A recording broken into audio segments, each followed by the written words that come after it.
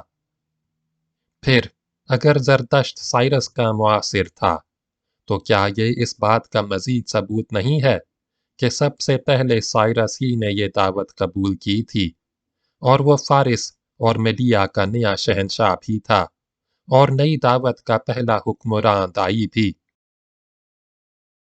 زردشت اور سائرس۔ اتنا ہی نہیں بلکہ ہم غور کرتے ہیں تو اس زنجیر کی کڑیاں اور آگے تک بڑھتی جاتی ہیں۔ البتہ ہم اسے ایک قیاس سے زیادہ کہنے کی جرات نہیں کریں گے۔ اگر سائرس زرتشت کا معاصر تھا اور سائرس کا ابتدائی زمانہ خاندان سے الگ اور گمنامی میں بسر ہوا، تو کیا اسی زمانے میں دونوں شخصیتیں ایک دوسرے کے قریب نہیں پہنچ جاتیں؟ اور کیا ایسا نہیں سمجھا جا سکتا کہ اسی زمانے میں سائرس زردشت کی تعلیم و صحبت سے بہرہ مند ہوا؟ سائرس کی ابتدائی زندگی کی سرگزشت تاریخ کی ایک گم شدہ داستان ہے۔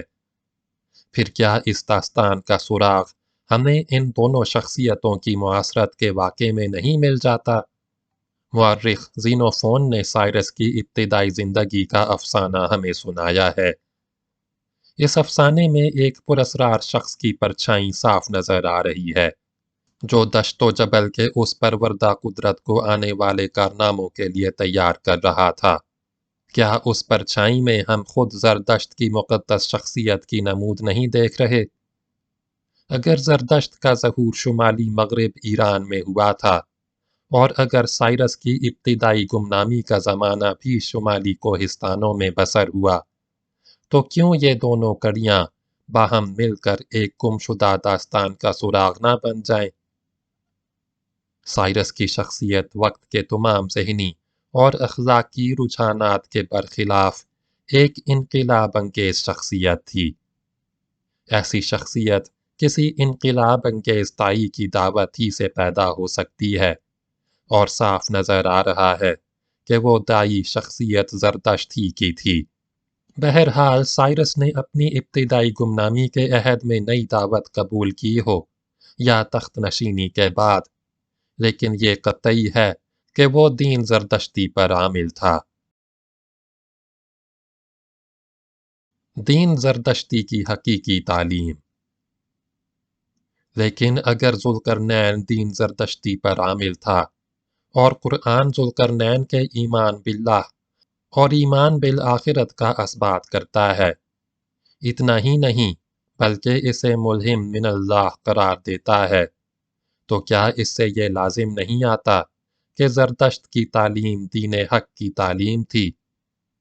یقیناً لازم آتا ہے، لیکن کوئی وجہ نہیں کہ اس لزوم سے بچنے کی ہم کوشش کریں، کیونکہ یہ حقیقت اب پوری طرح روشنی میں آ چکی ہے کہ زردشت کی تعلیم سرتاسر خدا پرستی اور نیک عملی کی تعلیم تھی، اور آتش پرستی اور سنویت کا اعتقاد اس کا پیدا کیا ہوا اعتقاد نہیں ہے، بلکہ قدیم میدوی مجوسیت کا رد عمل ہے۔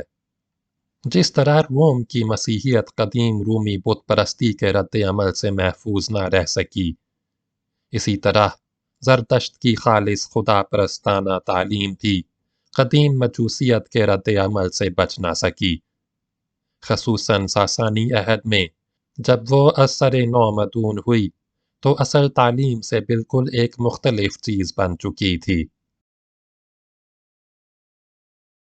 میڈیا کا قدیم مذہب۔ زردشت کے ظہور سے پہلے فارس اور میڈیا کے باشندوں کے عقائد کی بھی نوعیت وہی تھی جو انڈو یورپین آریاؤں کی تمام دوسری شاخوں کی رہ چکی ہے۔ ہندوستان کے آریوں کی طرح ایران کے آریوں میں بھی پہلے مظاہر قدرت کی پرستش شروع ہوئی، پھر سورج کی عظمت کا تصور پیدا ہوا، پھر زمین میں آگ نے سورج کی قائم مقامی پیدا کر لی، کیونکہ تمام مادی عناصر میں روشنی اور جرت کا سرچشمہ وہی تھی۔ یونانیوں میں ایسے دیوتاؤں کا تصور پیدا ہوا جن سے اچھائی اور برائی دونوں ظہور میں آتی تھیں۔